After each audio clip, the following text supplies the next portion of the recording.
Oh yeah, that's a great clean line, Cindy. Good job. Hey everybody, Luxinda Swirl here. New day, new tumbler project.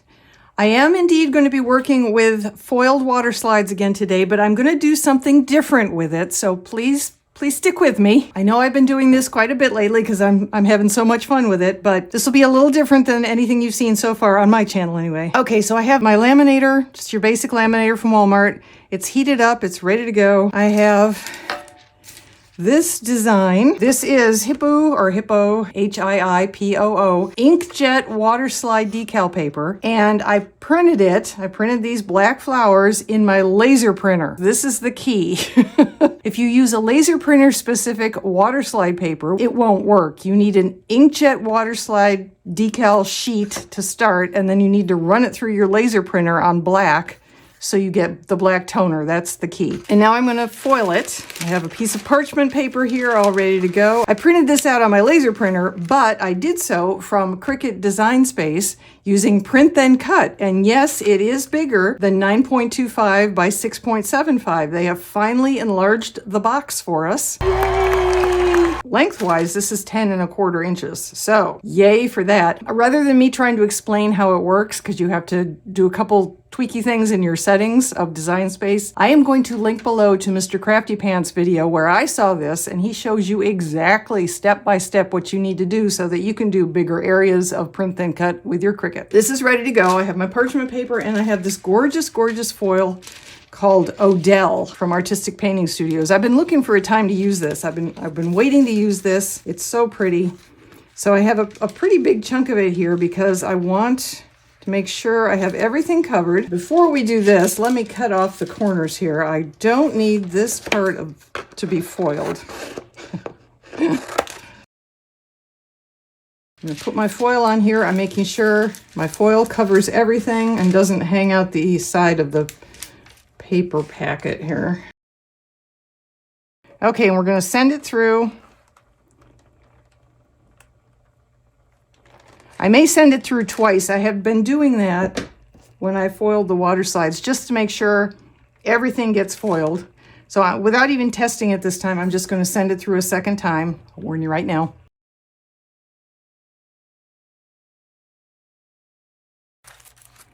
All right, put you off to the side. See how we did here.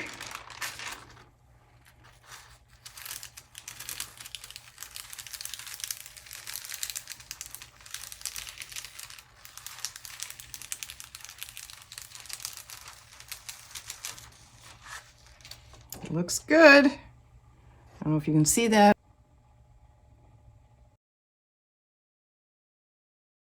There we go.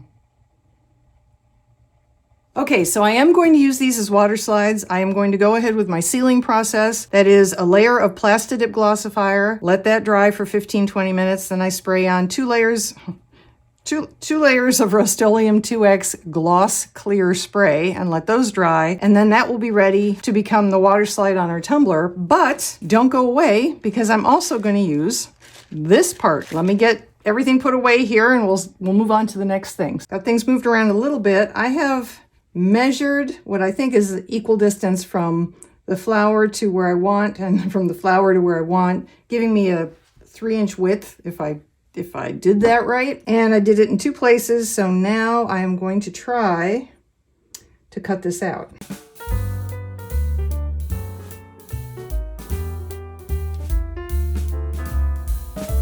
I have an extra one if I need it. That's always a backup plan for me. Hopefully this one will work and I won't need the backup. All right, so here's the plan, and it may go horribly awry because my plans often do. I have Mod Podge, I have water, I have a cup.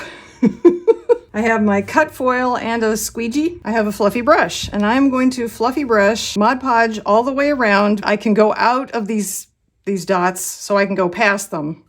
So I'm going to be sloppy. Don't worry about it, that's fine. But I need to be definitely inside all the way around, so that's why I'm going to be sloppy about it. And then I'm going to spray water on it to loosen things up. And then I'm going to try and place my foil using the water to hopefully help me move things around. It's going to be kind of a water slide effect. So here we go. I'm going to be working kind of fast, so I'm going to stop talking.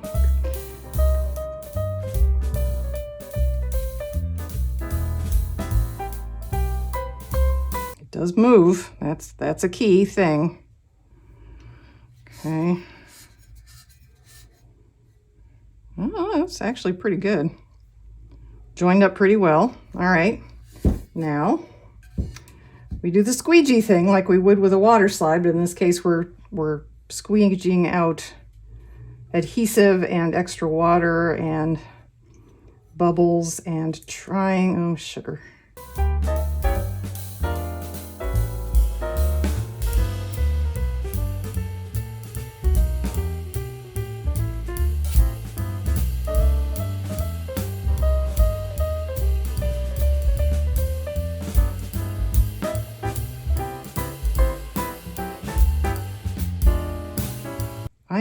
I'm gonna let this dry now.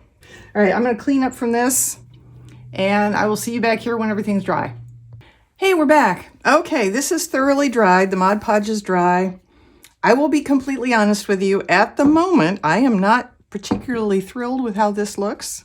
I don't mean the Mod Podge drips. That will all go away under resin. I just mean my vacated spaces where the design came off on the water slide when we ran it through the laminator. I thought it would be more pronounced at this point. I'm going to keep going because I'm curious how the final product's going to look. Basically, I'm letting you know how I feel at this moment, but I'm not ready to bin it yet. I'm going to press on. So let's keep going. I think this is pretty well glued on, but where's my seam here? Just on the off chance that if I put epoxy resin over the whole thing, some of the edges or the corners or whatever on the seam might lift. I am going to put some UV resin here and stick it out in the sunshine. That will tack the edges and the corners down. And then I will put a full layer of epoxy resin over the whole thing. And then we'll go on to the next step. All right, so here's where we are. This has a protective layer of resin over it.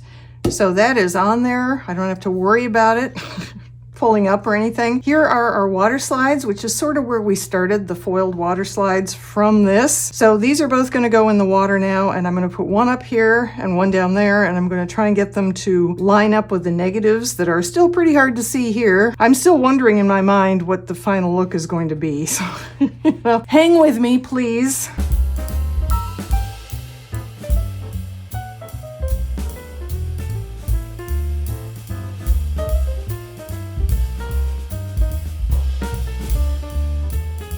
Looks pretty good. Now the next bit is to not let any of this move while I start squeegeeing. I have my silicone makeup brush, which is a squeegee in this situation, so I'm just going to start squeegeeing the water out from underneath. That looks pretty good. I'm going to try and pat off very gently some of the water so I can see where we are. I'm pretty happy with that. Things still look relatively lined up and everything. Go figure.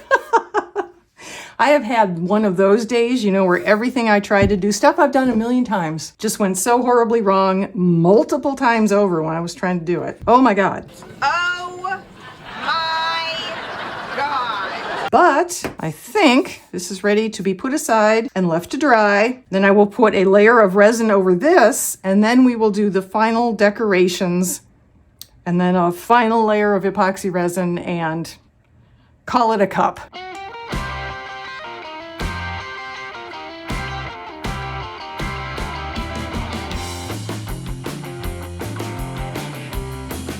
Okay, so I'm back. This is all covered with resin. Everything's set up and everything's protected now. I'm going to take these offsets. I cut these using my Cricut machine and Tech Wrap white Opal adhesive vinyl. I will link to everything below that I've used in this video. I made an offset and an inset for each flower, and I sort of glued them together. And now I'm going to take these and I'm going to outline my flowers, both the ones up here and the ones in the middle and the ones at the bottom. I think this is beautiful like it is, with maybe some pinstriping around the middle band, but honestly, I really wanted to try and accentuate the flowers more, especially the voids that I was hoping would look a lot more like this, black, than like what they are. And this is not because I put them on a matte spray paint surface. The Mod Podge I used in the beginning was glossy. So when the Mod Podge that I brushed all over here and got wet with water dried, it should have been the same as putting this band of foil over an epoxy black surface. Should have been the same. That's what I was going for. And I think what happened is because these didn't 100% pull all the foil off the spaces here, we have a little bit of foil left in the void areas, just microscopic little pieces of it all over the place. So it just doesn't look like what I would hoped. And I'm not gonna take an X-Acto and cut these out. Oh my God, that would take forever and I'd make a hash of it. So I'm going to try just accenting everything. And I'm just gonna see if I can get this to work. I'm not gonna worry about these right away. I'm gonna worry about the middle ones because it's the middle ones I want to show off. I was gonna put them around all of these, but then I'll end up with overlaps and I didn't, of course, think about that. Because why would I? Oh, like I said, it's been one of those days already.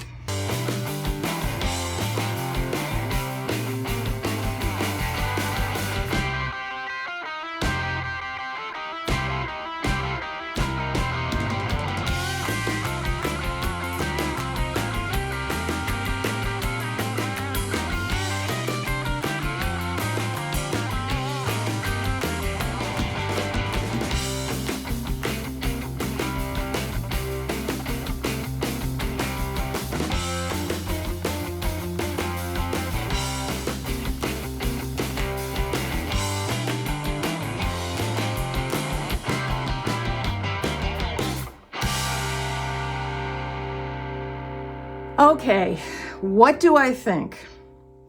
Well, my first thought is it didn't turn out the way I'd envisioned.